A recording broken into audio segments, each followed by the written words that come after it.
a little bit of a pillar here, which is not too hard to do. Let me just look on the shader real fast. Excuse me. Okay. So it's a Fong. Sure. I like Lambert just because it doesn't do anything special. Okay, cool. So let's go ahead and let's optimize this model first. Step 1. Delete all the faces we're never going to see. Okay. So step 1. And we got a face down at the bottom. Let's go ahead and delete that. That's some crazy face right there.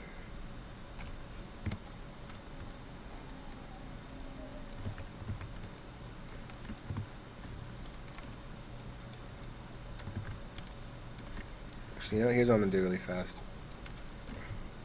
Because I do believe that this mesh is a little funky right now. Modify, center pivot. Let's go ahead and take a look at this thing. So we got some crazy shit going on here.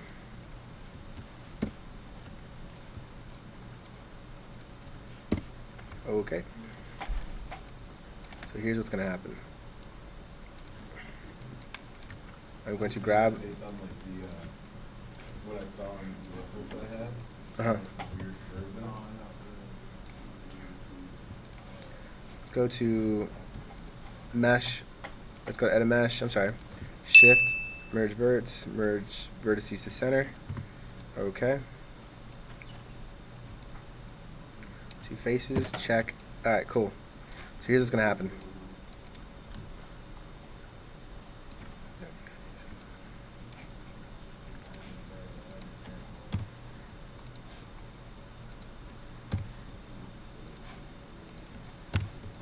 Okay.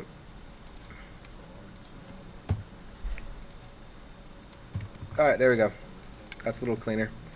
Okay, and let's bring this dude down. If anything, I can save myself time by just duplicating that bottom piece to the top. And I'll save it for now. Okay, cool. So step 1, we got ourselves a cylinder, right? Now, just to go over the several objects that you can map to, we went over planar mapping, right? Which is basically say, okay, the faces that are facing X, planar map to X. Faces are facing Y, planar map to Y, so on and so forth.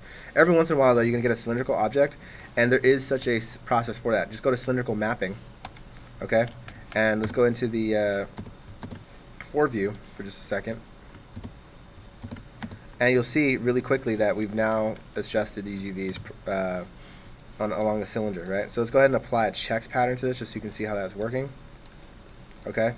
Now remember, we want to get our checker patterns to be square. Okay, so let's go into cylindrical map just to reapply this. And let me show you what's going on real fast. So let's see if we can mess with this. Let's mess with the horizontal sweep and the projection height.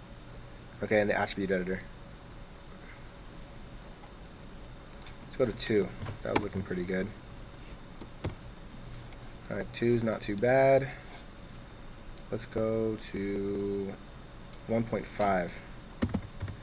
Okay, now this isn't necessarily a rule of thumb. I'm just eyeballing it with the manipulator to see like if this is going to be the right shape my object should be in, which it kind of is. Okay.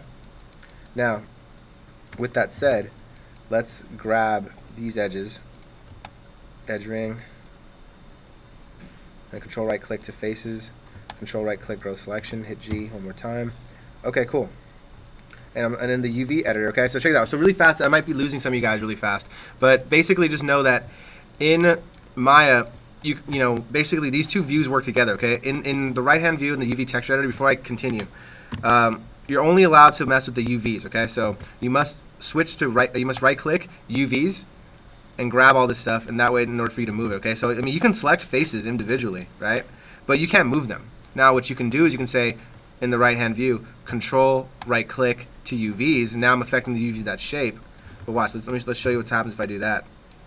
The reason why you do not want to mess with that is because, watch this, I'm starting to fuck those UVs up really bad. Okay, so let's not do that.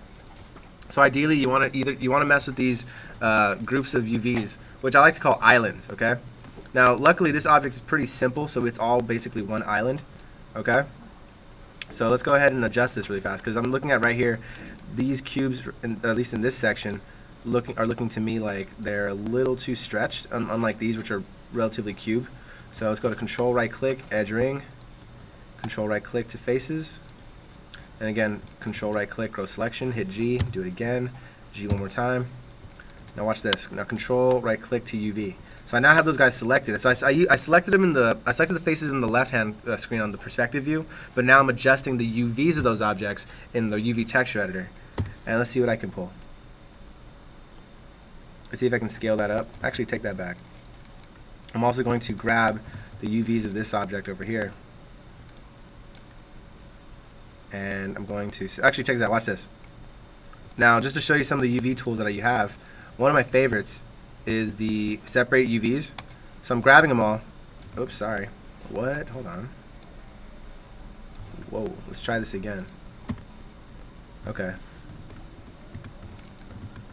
Got it. Okay, I'm worried that there might be some laminate faces here. Alright, so let me go ahead and adjust this model really fast. Okay, so we don't need the top of that either.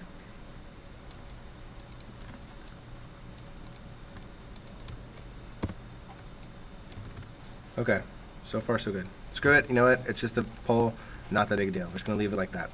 Okay? But just to show you some of those tools I was going to work with, let's just say you wanted to make a selection. Let's just say, you know what? These UVs here need selections. I need to work on them separately. Click this button, separate UVs. You've now made a different, you've now applied them to a different structure, okay? Now you don't want to do this because you want to have all these guys together, but in doing this, I wanted to show you how I can sew these back together.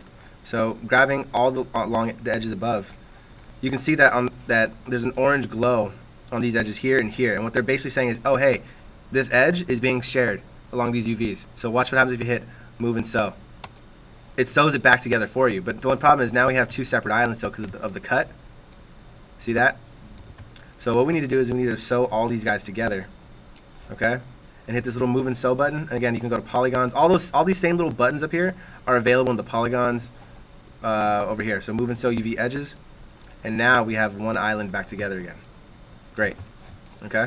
Now, in terms of UVing, you have to keep all your UVs in this top right-hand quadrant. Okay. So keep that in mind.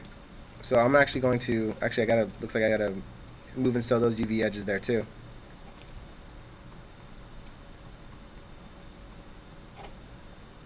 Move and sew UV edges. Okay, cool. One more time. Let's go ahead and grab these all, and let's scale them down a little bit. Now the only reason why I'm scaling down is because right now they're not currently fitting in this other in this grid, and we need them to fit properly. Now I'll go over tileable textures in a little bit, but basically that's when you have something that expands beyond the grid. Now we don't need to do that just yet, because these are just simple, like, you know, stair pillars. Okay, so I want to expand to the very edge. Done. Okay, now I'm gonna grab this guy. Now this guy's gonna be pretty easy to do, so watch. Let me go into him, Alt H, so I can isolate. Now watch this. All I'm gonna do is basically say, hey, you know what? Let me show you the Create UV's automatic map. It'll automatically slap everything together for you. Okay, but the problem is that it's not necessarily always gonna give you the best configuration. So watch this. If I grab this edge, you'll see that, oh look, that edge is sharing it too. Well, if I move and sew, bam, they're now connected. Watch, let me show you this really quick. Assign existing material, checks. Okay, so you can see that right now all these faces are all kind of doing their own thing. See, so everything I do to this face isn't gonna affect everything else. What I want to do is I want to come up here, and I want all these faces to be one continuous image around. Okay, and in order for me to do that, I gotta slap the UVs together. So let's come in and grab the edge over here. And so you can see I grabbed that edge, right? Now see how right now the textures don't line up? Watch what happens when I do this, move and sew. See how they line up perfectly? Do it again. They don't line up right now, right? Move and sew. Line up just fine. One more time. They don't line up properly? Do it again. So now I have one continuous image going through the entire texture, okay? And I now have the top face of this on its own as well. Okay, so let's go ahead and move those. Display, show all. Okay, I'm going to mesh combine these two. And now I'm going to grab this pillar, or this little object. And what I'm going to do is I'm going to scale it down